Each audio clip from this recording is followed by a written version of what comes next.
오늘 말씀 증거하겠습니다. 히브리서는 말 그대로 히브리서.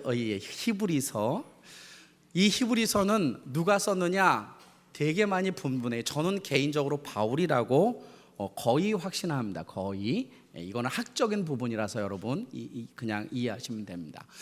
로마서, 그 다음에 갈라디아서, 고린도전서, 뭐 이렇게 에베소, 빌립보 이런 것들은 다 바울이 썼는데, 바울은 편지를 쓸 때 대상의 이름을 붙여서 편지를 씁니다. 로마인들에게, 에베소인들에게, 빌립보인들에게 이런 식으로 편지를 쓰는 게 바울의 특징이에요.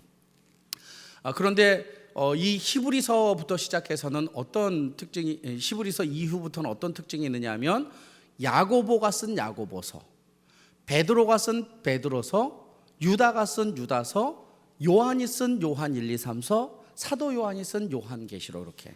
그러니까 히브리서를 기점으로 해서 앞에는 받은 사람의 명칭으로 성경을 썼는데, 이게 다 사도 바울이 쓴 성경이고, 히브리서 뒤부터는 쓴 사람의 이름을 기록해서 누가 썼는지를 이야기하고 있어요. 근데 히브리서는 사실은 아볼로가 썼을 것이다, 클레멘트가 썼을 것이다 등등 여러 사람이 썼을 것이다 라고 하는 의견이 분분해요. 왜냐하면 히브리서 그 자체 내에서 누가 썼는지에 대한 힌트를 찾기가 그만큼 쉽지 않기 때문에 그래요. 근데 분명한 건 뭐냐면, 독자는 분명하다. 누가 썼는지는 정확하지 않지만 받은 사람은 정확하다. 누구에게 썼느냐? 히브리인들에게 썼다라고 하는, 히브리인들에게 썼다. 히브리인, 그러면 유대인들은 세 부류로 나눕니다. 히브리인들이 세 부류로 나누는데, 정통 히브리인, 정통 유대인들, 유대교를 믿는 정통 유대인들이 히브리인이고, 두 번째 정통 유대인들 중에서 사도행전 2장 그 이후에 성령의 놀라운 역사를 통해 예수를 영접한 유대인들, 핍박을 받음으로 도망갔던 디아스포라라고 하는 디아스포라 유대인이 히브리인입니다. 그래서 예루살렘에서 신앙생활을 하지 못하고 뿔뿔이 소아시아와 유럽과 로마로 흩어진 히브리인들, 그 유대인들을 히브리라고 말합니다. 그래서 두 히브리인이 있고 또 한 히브리인이 있습니다. 예수는 믿지 않았지만 로마에서 유대교를 믿다가 유대교 그리스도인들로 말미암아 전도당해서 로마에서 그리스도인이 된 로마의 유대교 그리스도인이 이 히브리인입니다. 히브리. 이 본문은 누가 썼는지는 모르지만 세 번째 해당하는 로마에 살고 있는 예수 믿은 기독교인들에게 보낸 편지입니다. 왜 보냈느냐? 디아스포라로 흩어져서 처음에 갔을 때는 목숨 걸고 예수를 믿고 박해 속에서도 주를 의지하고 살았지만, 시간이 가면 갈수록 믿음을 까먹어요. 믿음을 잃어버려요. 믿음을 잊어버려요. 그래서 빛을 받고도 주님 곁을 떠나는 그리스도인들이 로마에 많았습니다. 그래서 어떤 사람이 그 로마에 살고 있는 히브리인들을 향하여, 우리가 이제 예수 그리스도를 깊이 생각하고 예수 그리스도를 붙잡아야 된다. 핍박과 역경 속에서 예수 없이 우리는 살 수 없다라고 강력하게 주장한 서신이 히브리 서신인데, 그 핵심이 뭐냐? 예수이며 그리고 예배입니다. 예수이며 예배입니다. 왜냐하면 예배 드리는 것이 그렇게 녹록하지 않았기 때문에 그렇죠. 3장 1절, 우리가 31일 날 살펴봤던 말씀 같이 한번 읽겠습니다. 3장 1절 시작.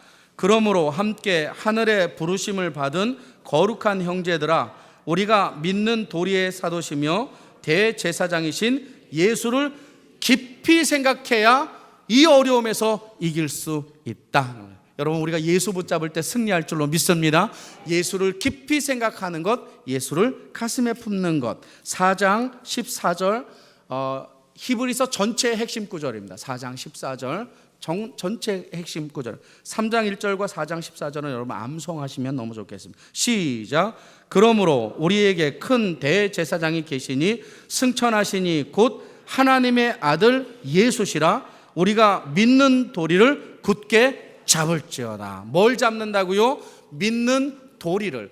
예수를 깊이 생각한다라고 하는 것은 예수님이 마리아의 아들이지, 요셉의 아들이지, 예수님이 무리를 걸으셨지, 예수님이 죽은 자를 살리셨지, 그 예수님, 그거를 생각하는 것이 아니라 예수께서 하신 그 말씀, 예수님께서 제자들에게 하신 말씀, 제자들이 성문화시켜서 구전되어 돌려보고 있는 편지에 그 말씀을, 그 도리를 붙잡는 것을 말하는 거예요. 그래서 14장 14절, 그러므로 우리에게 큰 대제사장이 계시니 승천하시니 곧 하나님의 아들 예수시라. 우리가 믿는 도리, 예수를 붙잡는 것은 믿는 도리, 말씀을 붙잡는 것이다. 왜 말씀을 붙잡아야 하느냐? 오늘 본문으로 돌아가서 1장 1절, 하나님은 이 땅에 우리를 인도하실 때 하나님의 말씀으로 우리를 인도하셨다는 것. 하나님은 우리를 기적으로 인도하지 않았습니다. 하나님은 우리가 이렇게 많이 경험하지 않는 어떤 사람을 통해서 하나님은 우리를 인도하지 않았어요. 그 사람들은 부분 역할을 감당하신 것이었고, 기적도 어떨 때 하나님께서 기적을 베푸신 것이지 계속 기적만 일어나지 않았습니다. 이 기적을 통해서 하나님이 하시고 싶은 말씀, 드러내고 싶은 예수를 하기 위하여 부수적인 건데, 많은 사람들은 체험을 자기의 신앙으로 가지고 있는 사람이 있고, 신앙의 어떤 사람을 모델로 삼고 살아가는 사람이 있습니다. 그렇지 않아요. 그 사람 무너지면 다 망가집니다. 여러분, 제가 견고할 것 같지요? 그죠? 어떻습니까? 대답해 주세요. 견고할 것 같습니까? 아멘. 그럼 끝났습니다. 저만 바라보고 사세요. 그럼 됩니다. 근데 어느 순간 네가 그랬어, 네가 그럴 줄이야, 분명히 나옵니다. 분명히 나옵니다. 사람은 완전할 수가 없습니다. 그래서 우리가 이 땅을 살아갈 때 예수를 깊이 생각하고 그가 주신 그 도리를 굳게 붙잡지 않으면 사람 보고 넘어질 수 있고, 체험 때문에도 빗나가 버릴 수가 있다는 것입니다. 따라서 주님은 구약, 옛적 구약부터 선지자를 통하여 여러 부분, 시가서, 역사서, 묵시서, 모세오경, 율법, 이런 다양한 여러 부분들로 우리 조상들에게 말씀하셨고, 또 하나 여러 모양으로, 여러 모양이라는 건 뭐예요? 성경이 없을 때는 천사를 보내서, 주의 사자를 보내서, 기적을 통하여, 어떤 사람들을 통하여서 하나님의 말씀을 그들에게 여러 모양으로, 여러 부분과 여러 모양으로 그들에게 보냈어요. 근데 불완전했어요. 여러 조각이기 때문에, 한 조각이 아니기 때문에. 그래서 하나님이 신약에 들어와서 완벽한 하나님의 말씀을 이제 주셨는데, 누구를 통해서 주셨느냐? 아들을 통해서 주신 것. 말씀이신 예수를 통해서, 예전에는 여러 부분, 여러 모양으로, 여러 사람과 여러 가지의 것들로 주셨지만, 이제는 이 모든 것을 총괄하는 완성본으로 하나의 메시지를 주셨는데, 그게 누구를 통해서 주셨느냐? 아들을 통해서 그의 말씀을 우리에게 베풀어 주셨다. 구약이 필요 없느냐? 아니, 그런 게 아니고, 구약을 통하여 점진적으로 누구를 발견하느냐? 말씀의 핵심인 예수 그리스도를 보게 되었다라는 겁니다. 그래서 2절 보면 이 모든 날 마지막에, 모든 날 마지막은 앞으로 있을 모든 날이 아니고 예수님의 초림에서 재림까지가 모든 날 마지막, 종말이에요. 여러분, 종말은 이미 시작됐습니다. 종말은 어떤 기점을 말하는 것이 아니라 예수가 이 땅에 딱 오시면서 종말이 시작됐습니다. 그리고 다시 오시면 완벽한 종말에 일어날 일들, 구원과 심판이 온전히 이루어지죠. 근데 사실은 요한복음을 보면 이미 심판이 이루어졌어요. 누구를 기점으로? 예수를 기점으로. 믿으면 구원, 믿지 않으면 심판이 이미 결정되어 있습니다. 예수가 심판과 구원의 기점이기 때문에. 근데 하나님은 이 시대에 누구에게? 아들을 통하여 우리의 삶을 인도하셔요. 자, 그러면 오늘 본문에 국한해서 몇 번은 이 본문을 볼 건데, 아들을 통하여 하나님은 우리를 어떻게 인도하시는가? 구약에는 여러 가지, 여러 부분, 여러 모양으로 인도하셨던 하나님이 아들을 통해서 오늘날 우리를 어떻게 인도하실까? 첫 번째, 말씀을 통해서 인도하신다. 아들을 통하여 말씀을 주셨다. 2절, 이 모든 날 마지막에는 아들을 통하여 우리에게 말씀하셨느니라. 누구를 통해서 말씀하셨어요? 아들을 통해서 말씀하셨느니라. 한번 따라서 한번 해보세요. 계시의 완성. 요한계시록 23, 4, 5, 6장을 쓰는 사람이 있어요. 어떤 사람들? 예언기도 받아 개인에게 예언해 주는 사람. 여러분, 계시의 완성이라는 것은 이 성경 하나로 모든 것이 완성됐다라는 거예요. 만약에 우리가 하늘의 직통 계시를 지금도 받는다, 선지자들처럼, 그럼 이거는 불완전한 성경책입니다. 아들을 통해서 주신 건 불완전해. 왜? 요한계시록 23장에 나에 대한 운명에 대한 이야기가 그 누구를 통해서 오기 때문에 그래요. 성령은 지금 말씀하시나요? 말씀하지 않나요? 대답하세요. 지금 성령의 음성이 있나요? 없나요? 있습니다. 성령이 있습니다. 그럼 요한복음 14장, 15장, 16장을 기점으로 볼 때 그 성령의 음성은 무엇에 국한되어 있는 거예요? 하나님의 말씀. 예수 그리스도가 가르치신 그것을 기억나게 하는 게 무슨 사역? 성령의 사역. 여러분, 오늘날 우리가 신앙에서 이탈되지 않으려면 아들을 통하여서 우리에게 주신 하나님의 말씀만이 우리의 삶의 정경이고 그 말씀만이 우리의 삶의 온전한 것이라고 믿고 그 말씀을 따라갈 때 우리의 삶이 흐트러지지 않을 줄로 믿습니다. 그렇지 않으면 신비주의나 다른 어떤 걸로 우리들이 망가질 수 있지요. 신앙생활 하다 보면 꾸준할 수 있을까요? 어떠세요? 찬양대 이렇게 하면서 찬양대 사실은 쉽지가 않잖아요. 그죠? 봉사하고. 왜 제가 찬양대에 이렇게 자꾸 예를 드느냐면 여기는 아무 말을 해도 시험이 안 들기 때문에 그래요. 가끔 가다가 떠나는 사람도 있더라고요. 맞아가지고. 어쨌든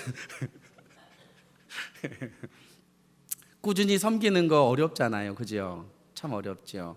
차명선 권사님이 요즘에 외모도 많이 이렇게 꾸미시고 열심히 하시는데 권사님도 많이 힘드시지요. 그죠? 힘들 때마다 어떻게 그곳에서 벗어나시나요?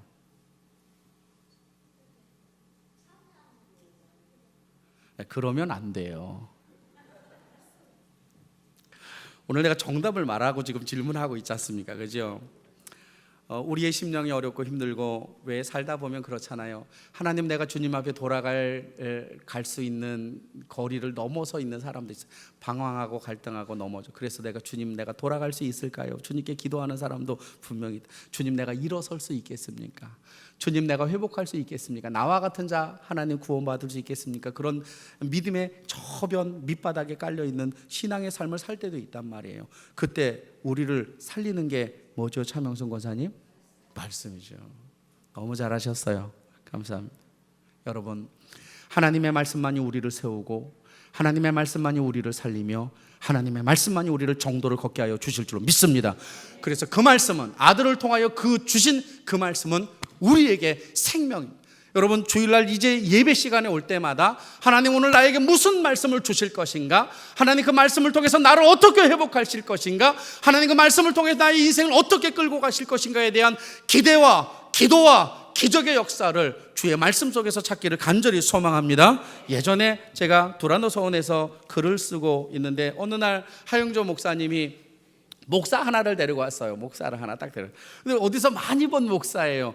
누구냐면 메이지교회 지금 담임하고, 청담동 메이지교회를 담임하고 있는 조정민 목사님을 데리고 왔어요. 조정민 씨는 정동영 씨와 함께 KBS에 입사한 입사동기 아나운서입니다. 그 연대 외교부 출신 전공으로 알고 있어요. 근데 어느 날 데려왔어요. 목사가 됐다는 거예요. MBC에서 IMBC를 만들고 거기에서 분명히 이렇게 앵커로 일하고 있어도 어느 날 갑자기 목사가 됐다고 우리에게 소개하는 거예요. 근데 그분이 와가지고 이제 인사를 한 거예요. 근데 깜짝 놀라셨죠? 깜짝 놀랐죠. TV에서 봤던 사람인데. 왜 그런 거 있잖아요, 여러분. TV에 나온 사람은 나는 그 사람을 아는데 그 사람이 나를 몰라. 근데 그럼에도 불구하고 내가 그 사람 보면 아는 척 하려고 그래. 그죠? 그런 게 연예인이 그러니까 힘들다니까요. 저도 여러분을 모르는데 여러분 저희가 아는 척하고 그럴 때마다 가끔 가다가 이렇게. 이제 어떻게 예수를 믿었느냐 그랬더니 아내가 자기의 구원을 위해서 끊임없이 온누리 교회를 다니고 있었는데 끊임없이 이렇게 기도를 한 거예요. 근데 어느 날 이제 그분은 주일날 아침이건 새벽에 이제 그 골프를 치는데 온누리 교회 바로 옆에 골프장이 큰 게 하나 있습니다. 근데 그 평일날 아침에 휴일이 되어서 골프장에 가서 골프를 치려고 하는데 가봤더니 문이 닫혀 있더래요. 그래서 아예 안 되겠다 하고 집으로 돌아오는데 온누리 교회 새벽 예배가 있습니다. 온누리 교회 5시가 있고 6시가 있고 이제 새벽 예배가 있는데 안에서 막 이렇게 찬양이 흘러나오고 있대요. 근데 아차하는 순간에 이런 생각이 들더랍니다. 야, 이거 봐라. 우리 아내가 다니는 저 온누리교회는 도대체 어떤 교회인가? 요즘에 사이비 교회가 많다는데 저 교회 괜찮을까 하고 잠입 수사를 한번 해봐야 되겠다. 이런 생각이 들었던 거예요. 그래가지고 새벽 예배에 가가지고 뒷자리에 앉아가지고 수첩을 꺼내가지고 뭔가 이렇게 막 적고, 그분 표현으로는 앞에서 설교하시는 목사님이 자기만 봤대요. 왜냐하면 받아 쓰고 있는 사람 없거든요, 새벽에. 근데 막 이렇게 쓰고 있으니까 뭐가 잘못되고 뭐가 잘못되고 뭐가 잘못되고 이렇게 쓰고 있는 거예요. 그래서 그 설교가 딱 끝나고 불이 딱 꺼지는데 온누리 교회는 은사를 허용합니다. 은사, 예언과 방언을 허용합니다. 그래서 불이 딱 꺼졌는데 기도를 하는데 막 샬라샬라샬라샬라 막 그러는 거예요. 우리 교회에서 방언 하시는 분 계신가 모르겠는데 어쨌든 방언 하시는 사람 옆에서 보면 어떤 것 같아요? 정신 나간 것 같습니다. 정신 나간. 손을 흔들면서 발발발. 어쨌든 개구리도 많이 나오고 막 여러 개도 많이 나오고. 이거 봐라. 야, 이거 봐라. 이 교회 사이비다. 내가 오늘부터 계속 잠입해서 취재하겠다. 그래서 IMBC 그 당시에 있었으니까 이제 계속 이렇게. 근데 어느 날 앞에서 이제 찬양을 하는데 온누리 교회에서 가장 강력하게 미는 찬양이 438장 내 영혼이 은총 입어. 내 영혼이 은총 입어는 가남 말기에 있었던 집사님 한 분이 병원에 있었을 때 하영종 목사님이 가가지고 이제 죽어가는 그 집사를 위해서 아무것도 할 수 없을 때 그 집사를 놓고 찬양했던 게 내 영혼이 은총 입어. 근데 그 다음 주일날 나왔어요. 완쾌된 건 아니지만 기력이 회복되어서 나와서 그가 정말로 하나님이 자기를 만지심에 기적을 경험했다라고 간증을 했어요. 그래서 이 하영종 목사님들이 438장을 좋아하고 그날 아침에 내 영혼이 은총 입어 중환제짐 벗고 보니라고 이렇게 막 하고 막 적는데 자기도 모르게 따라 부르더래요. 내 영혼이 은총 입어 중환제짐. 나중에 자기가 손을 흔들고 눈물을 흘리면서 찬양을 하고 있더래요.